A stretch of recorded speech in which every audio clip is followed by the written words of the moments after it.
One of the studliest recruits in the class of 2027 is considering reclassifying to 2026. This is Baba Oladotun. Baba Oladotun is the fourth overall player in the class of 2027 per the Rivals industry rating. The third small forward in this class. A lot of good wings at the top of that exact class. But he has given some quotes to our friend Jacob Polacek at KSR. Shout out to KSR and on three that he is seriously considering reclassifying. The quote from Baba himself is, quote, "I haven't decided yet. I'm still thinking about it right now. But there is a path to him changing from 27 up a grade level to 26 and only being 1 year away from a college basketball career." He is hearing from pretty much all of the biggest programs in the country. Like you go through the recruiting databases and see who he's listing right now, and it is blue blood heavy. There's a lot of schools trying to get involved. He's taken visits unofficially to both USC and UCLA. Said he plans on going to Gonzaga in October. And as of now, Kentucky has been hard after Baba Oladotun. And I don't know if that's for a reclassification or not. I would assume that they're fine with him reclassifying, given that he gave these type of quotes to Jacob and to KSR. But I don't know, kind of interesting. A lot of moving parts with this recruitment, and a lot of praise for Kentucky themselves as a program.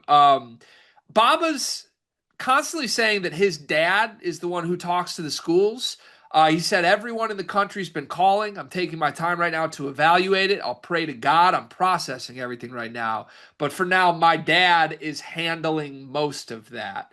And then there is some just nice quotes on Kentucky from Baba and his dad. Said, "It's a great program. Coach Pope has a long coaching career. He's been pretty good. It's a great program."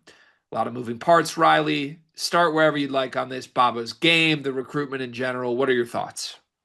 Yeah, I can even start with the reclass talk. It would make sense, in my opinion, if he does end up in 2026. You and I are in conversations with folks who cover recruiting, who are at the grassroots level, who are at all these showcases and the live evaluation periods.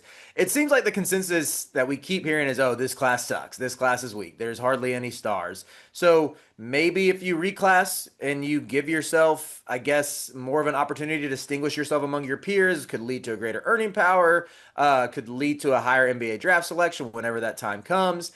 That would be the side of things where I see where he and his camp are coming from. From an on-court perspective, I don't know if I see the number one recruit type potential. And I don't know if this is something I'm missing. I get that he's really tall and has a pure jump shot and he has a good handle and he gets to his spots wherever he wants on the court.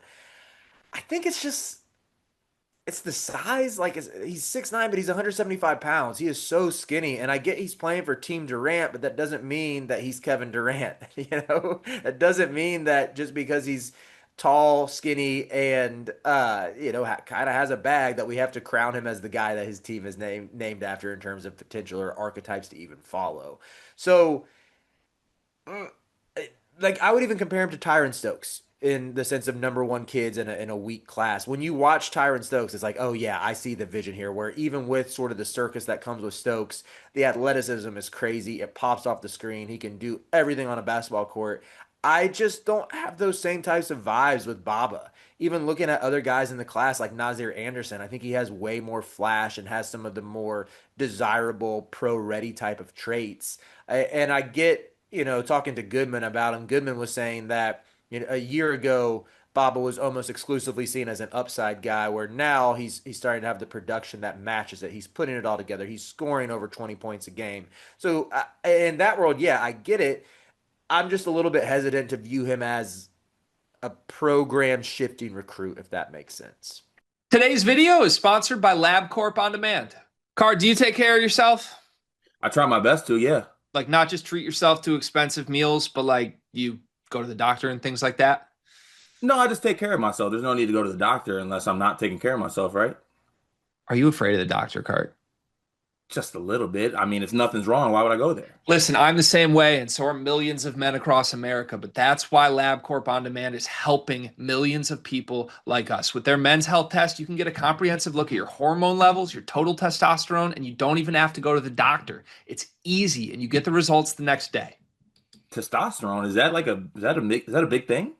It's a really important thing, Cart. Sometimes you can feel off without even knowing something's wrong. But LabCorp On Demand wants to keep you healthy and wants to make it as easy as possible. Right now, you can get 20% off your men's health test by visiting our sponsor at tryelco.com/sleepersmedia. It's simple, affordable, and honestly, it's empowering to know that you're healthy and have this info about your body. Didn't know that testosterone did all those things. I'm gonna have to take the guesswork out of this and go get my health checked out today using LabCorp On Demand. Yeah, I think that's fair.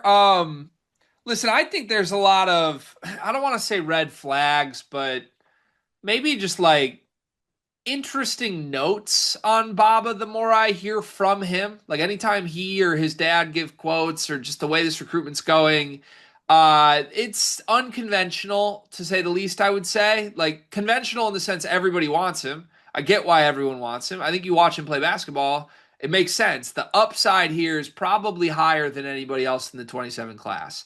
I'm not all that personally willing to bet that he'll hit the upside, which I think puts me kind of in alignment with you. I think there's a lot of like idealistic stuff with his game, which is like, wow, look what he can do when he hits that step back jumper. It is a little Durant-y, whoa, eye popping, but I don't know. It just something is a little off. It doesn't fully click for me.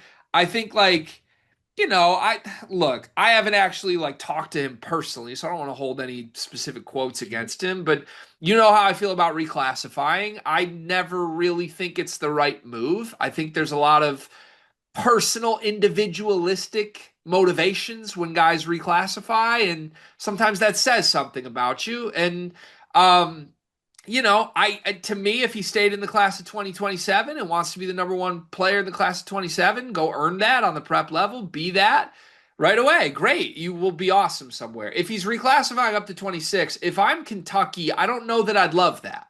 Like, I, Mhm. I don't want a 17-year-old skinny kid who wants to come in and lead me in scoring. I talked about this on a video yesterday. I think Mark Pope has done a great job with a lot of these recruits. He weeds out the ones he views as selfish and he finds the guys that are very team oriented. There's not much here from Baba that feels overly team oriented to me. And that maybe that's a misread. I'll put my hands up and acknowledge it if I am wrong one day, but it's a weird one. I don't like in general kids that act like they don't talk to schools. And Mhm. Baba's on record being like, "Yeah, my dad's the only one who talks to schools." Like I would just steer away from this if I'm Kentucky, I think. But I don't know. Do you agree with me on that or no? I, I'm a little less concerned about that, and but more so exactly what you're saying in terms of if he is a reclass. Even though I laid out the case for him to reclass, if I'm Mark Pope, I don't want that. Especially you're seeing what Pope did in the portal this past year, where he got whoever he wanted, and they have the resources to pay guys whatever like their market price is and above that. So yeah, I would just be hesitant to give this kid the keys as a reclass freshman with the size concerns. I would even say like there's a few athleticism concerns.